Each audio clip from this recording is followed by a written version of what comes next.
Now, the Monitoring Committee of the National Peace Council says it has completed its findings on last week's clashes at Odododiodoo constituency. A committee was set up to monitor compliance with the Code of Conduct and has completed the work. A peace walk by the supporters of the NPP and NDC in that flashpoint turned violent in that constituency last week. A video went viral. Supporters of the two parties, NDC and NPP, were hurling bottles and stones at each other amidst the firing of gunshots. At least 20 persons were injured in the clash, while a building believed to be the NPP's office was vandalized. Joining us via Zoom to look into this finding is Chairman of the National Monitoring Committee, of the National Peace Council, Molvi Mohammed bin Sali. Sir, thank you so much for your time. Good afternoon. Good afternoon, and thank you very much for having me. Right. I have seen a copy of your report, and so I am abreast with it. But for people who haven't seen it, and in our quest to let them understand, if you can give us a summary of your findings. So you have findings that border on what the NPP and the NDC are supposed to do, or what you want them to do. You have what you want the youth of Ghana to do. You have what you want the police to do. I want you to wrap it up for us, for those who have not seen your report, but who need to listen to know. Well, to start with, we didn't say that we have really investigated the matter, because we haven't got the ability to investigate the matter to that extent.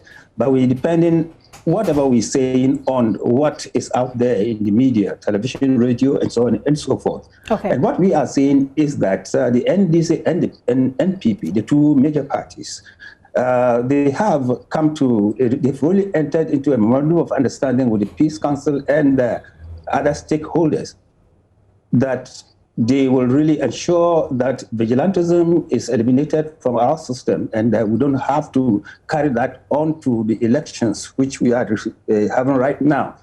But we notice that despite the fact that they are signatories to this understanding, what happened at Odododiodoo still involves the two major parties, which means that it is contrary to the undertaking that they've given, particularly with the two members of parliament involved, who definitely cannot be said to be riffraffs, but major members of their political parties. And for them, therefore, to engage in such violence right here in Accra and under the nose and watch of the Inspector General of Police gives us cause to be afraid that if caution is not taken, we can have a worst scenario or scenarios in other parts of the country that are far away from Accra. We therefore wanted to call on the two members of parliament that they need to show leadership. They need to show leadership by ensuring that they abide by that roadmap, they abide by that understanding, and ensure that they call their members to order, the young men particularly. But here, the young men have a lot more to lose than any other person, because the future is theirs. We're talking of tomorrow, which belongs to them. And they are the very ones who are being used now to bring about mayhem and disturb all what Ghana has been able to achieve so far. And if we continue on those lines, the youth must know that they will have nothing to inherit.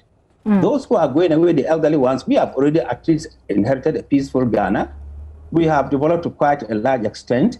And we expected that their attitude will be such that they will build upon whatever we've been able to establish so far. But if they decide to bring about destruction, they will have to lose. Therefore, there's the need to call upon them. And also to the police, we're saying that if the police had really done what was expected of them, we definitely could have done away with what happened at Odododiodoo, because Odododiodoo is known to all of us as a flashpoint. Right. And as a flashpoint, therefore, if the police had ensured that they had adequate number of policemen there, we definitely would have been able to bring what happened there to check. Okay. But apparently there were just some handful of policemen there. Yeah. And, so I wanted to draw your attention to something else that happened in the same constituency, where the NDC candidate, who is also the member of parliament for the area, says he was attacked directly in front of this police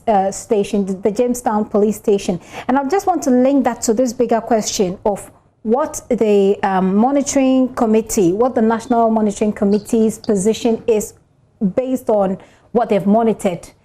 What's your position on the state of security at the moment, and how do we tie this conversation about political vigilantism or political violence into it? What do you see as a monitoring team in terms of the state of security? Well, with the monitoring team so far, it is still quite young, but what we are seeing so far makes us start becoming afraid that for all you know, all what we've tried to do, it's been thrown to the winds.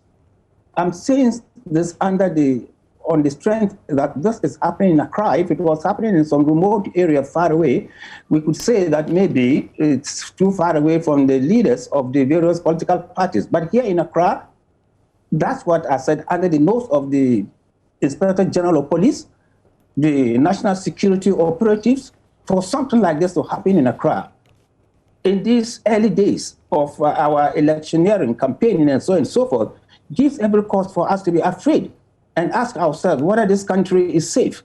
Because this country must be safe. And it is for each and every Ghanaian to contribute his or her quota in whichever way to ensure that the country is safe.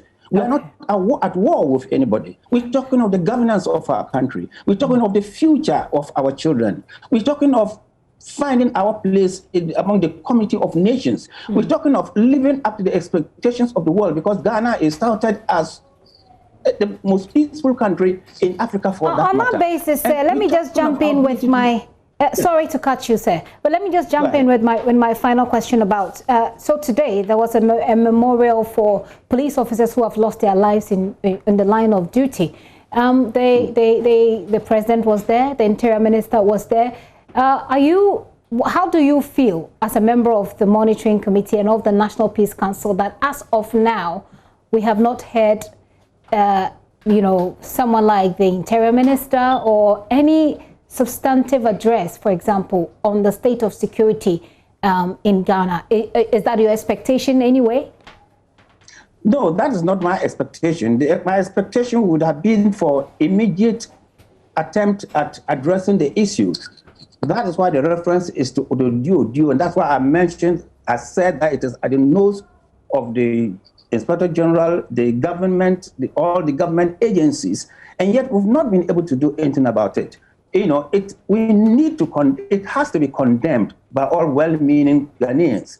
We have to show that we are not in the mood for this kind of thing in Ghana. We must demonstrate to all our compatriots, right from Accra here, that that's not the way to go. If you're talking of politicking, that is not politicking. Sure.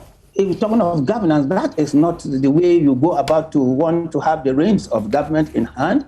And therefore, yes, for our inability to come out to condemn it, anybody's inability on the part of the government, on the part of the political parties themselves, on the part of various groupings that we have in this country is unfortunate. Yeah. Because these are the things that we must be doing to demonstrate that we're really serious and dedicated to ensure that this electioneering period goes on with peace. Okay. And at the end of the day, we come out with peace and have a peaceful country. Very well, sir. I'd like to say a very big thanks to you. By the way, President Akufo-Addo has spoken condemning what happened in Odododiodoo, by the way. So thank you very much for that point you made about condemning it, and it helps to fight such things. I've been talking to Movi Muhammad bin Saleh. He's a chairman of the National Monitoring Committee of the National Peace Council.